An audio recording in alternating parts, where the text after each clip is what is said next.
Hey, good morning, everybody. So, just to follow up to the hurricane and the flooding and landslides in North Carolina. So, my nephew's a firefighter in North Carolina. I was actually able to get a hold of him yesterday, and because I didn't want to bug him the first 48 hours, I knew better. He told me his guys worked about 72 hours straight, all the guys' days off, everyone showed up.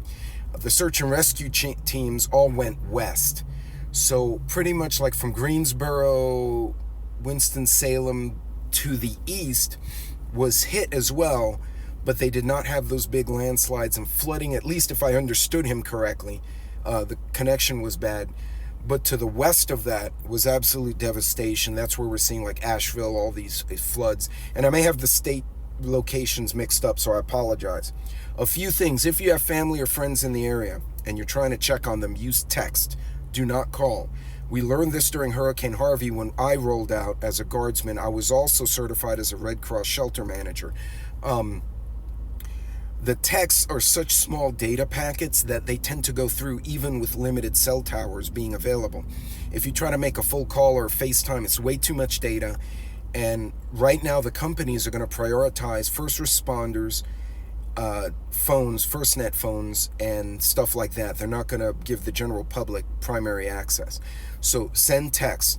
2, download the Red Cross app. It's called the Hurricane app. Now they have hurricane, flood, tornado.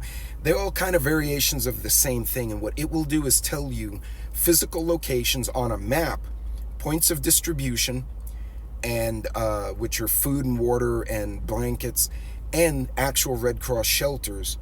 And they'll tell you the address and location, for instance, Trinity Baptist Church at the corner of Main and Wall Street or something like that. So you can text the addresses. Don't try to send a photo, but text the addresses to anyone you know or your loved ones in the affected areas. And they should be able to download it. And if it's near them, they can go there. Now, remember, to go to a Red Cross shelter, it's best to have ID, but not required. And you do need to sign in when you enter, and then sign out when you leave. You don't have to stay there though.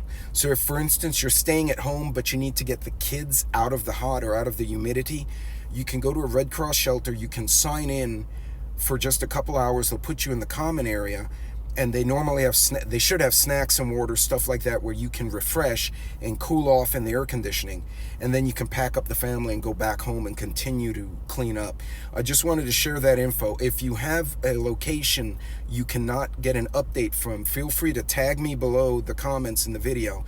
I will try to repost it during the course of the day and see if anybody can give us an update. You guys be safe out there, and God bless these folks.